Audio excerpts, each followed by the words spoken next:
As watches become more complex with the aid of computer manufacturing and computer design, we start to have issues with how tight these tolerances are, how important surface finishes for certain components, making sure that polished surfaces are flawless, down to 20 times magnification, or inspecting parts visually and measuring tolerances.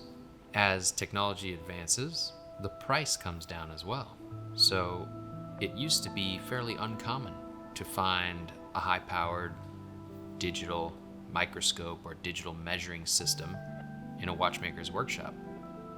But it's becoming more and more normal for a watchmaker to be using magnification like a microscope or even a measuring microscope in order to inspect parts and also do some tasks like very fine oiling or very fine assembly.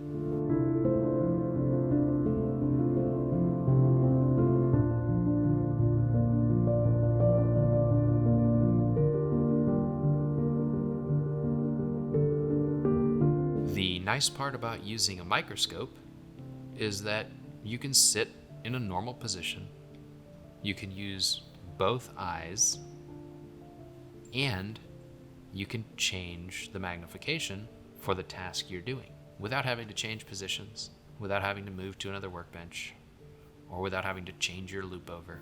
It's really beneficial to also have special lighting, the opportunity to backlight or have a downlight on a part. This is really nice for checking surface finishes, or if you're trying to measure certain things like a through hole, you can see the contrast of the part with the light that's coming through the bottom. In a watchmaking workshop today, you will find that almost every workshop has a microscope. Part of the reason for that is that brands like Omega require a microscope in order to be able to purchase replacement parts and to work on watches with coaxial escapement. So it's very common to find at least one microscope in a watchmaking workshop. However, it's uncommon to find them at each individual watchmaker's bench. It's usually a tool that is shared between the whole workshop, maybe 10 watchmakers in that workshop, and it will be used intermittently throughout the day by each watchmaker. The microscope I use is a measuring microscope. So not only can I inspect a part and perform some oiling tasks or manipulations of a part or watch, but I can also measure. I can use the digital assistance of a computer in order to visually measure. I can even use that software to help me calculate different tolerances, different measurements, and see whether the location of a hole is concentric to another hole or a bore. I can make sure that the distance between centers of holes are exactly where they need to be. There are some other complex measurements that I can do in order to reverse engineer parts or make sure parts that I've made are within tolerance and will work when I put that watch together.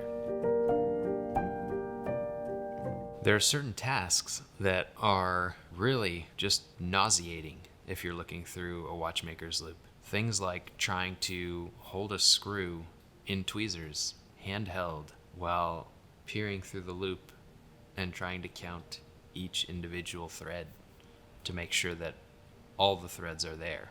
It's much nicer to be able to set that screw down on your microscope table and look through two eyepieces comfortably. Much easier to then count those threads without getting nauseous. So there are certain tasks like that. We no longer have to rely on the loupe because the cost of a microscope has gone down significantly. A measuring microscope is really valuable if a watchmaker is reverse engineering parts for a restoration. maybe on an old pocket watch or a very fine vintage wristwatch where that part is not available. Something where the watchmaker actually has to cut a new part. Having a measuring microscope will allow that watchmaker to measure the original part that maybe is rusted or damaged, has a broken tooth, or some kind of cosmetic issue, and then reverse engineer, create a new one, and measure it to make sure that it is exactly what it needs to be with all the right dimensions to fit into that restoration work. In my case, I'm not doing restorations, but I am making watch components for new watches. So for me, it's really beneficial to be able to make my drawing, cut the part, and then measure the part on the microscope to make sure that I've made the part exactly to my drawing so that when I assemble it into a watch, it will function exactly as I intended it to.